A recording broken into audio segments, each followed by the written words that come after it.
Organisator Concerten Theehuis stopt. Venray beter bereikbaar voor hulpdiensten. Het is vandaag 3 maart, dit is het Pelamaasjournaal. De organisator van de concerten in het theehuis in het Odapark stopt. Dit maakte hij aan het eind van het concert van februari bekend. 22 jaar organiseert Fred Ranieri klassieke concerten in het theehuis van het Odapark. Na deze lange periode vond Ranieri het tijd om het stokje over te dragen. Nou, elke mens wordt oud en ik ben nu bijna 76. Nou, en dan wordt het tijd dat je eens nadenkt over de vraag, moet ik dat nou nog langer doen? En ik vind op het einde van het seizoen nog 2 concerten te gaan.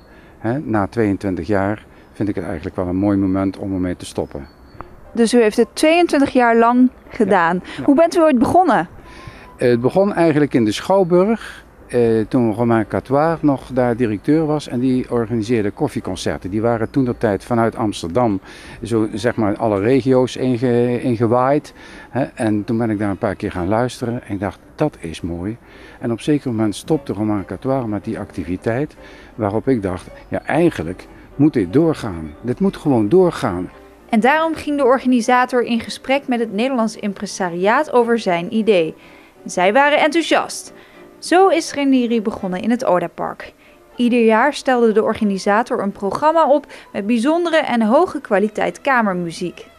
Het is nog niet duidelijk of de concerten na het vertrek van Ranieri voortgezet kunnen worden. Hij is nog op zoek naar mensen die zijn organisatorische taken willen overnemen. Er zijn een paar mensen die bereid zijn om de programmering over te nemen, maar die mensen zitten niet hier in Venray. Dat zijn muzici die regelmatig hebben opgetreden hier in het theehuis. En ik ben op zoek, en ik heb toch wel goede hoop dat dat gaat lukken, ik ben op zoek naar mensen die bereid zijn om het werk te doen dat er nodig is. Het organisatorische gedeelte, het huishoudelijke gedeelte, zeg maar, er komt geld binnen, er komt geld uit, je moet BTW rekenen en van dat hele circus, dat hoort er wel bij. Het slotconcert van dit seizoen vindt plaats op 19 april met het Narratio Quartet. Daarna legt Fred Ranieri zijn taken neer. Verenigder Mert Uğurdiken won afgelopen maandag met zijn serie Marokkaan geeft rijles een tv-beeld in de categorie Beste Made for Web. Hiermee liet hij de 2 andere genomineerden achter zich. De tv-beelden zijn dit jaar voor de 3e keer uitgereikt. In het juryrapport werd Mert geprezen om zijn authenticiteit en de manier waarop hij op eigen kracht een groot publiek heeft opgebouwd op het web. In de serie Marokkaan geeft rijles speelt Uğurdiken het typetje Mo, een Marokkaanse rijinstructeur.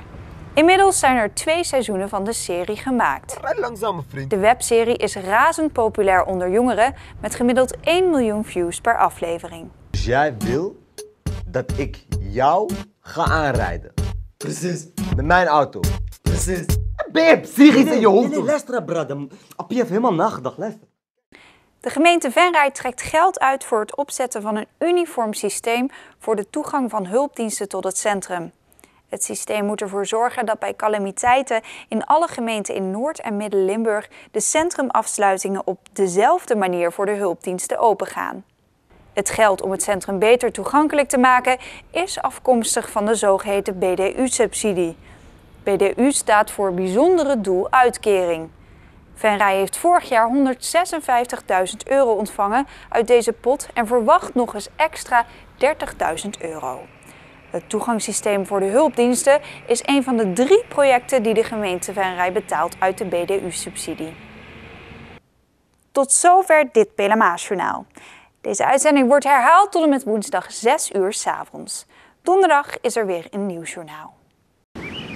Weer of geen weer, bij ons is het altijd vakantieweer. Aankomende nacht verloopt droog en helder. Bij een matige wind daalt de temperatuur tot aan het vriespunt. Morgenochtend verloopt droog en er zijn perioden met zon en stapelwolken. 'S Middags valt hier en daar een bui met hagel of natte sneeuw. Tijdens droge en zonnige perioden wordt het 's middags ongeveer 7 graden. Ik bedank u voor het kijken en heel graag tot donderdag.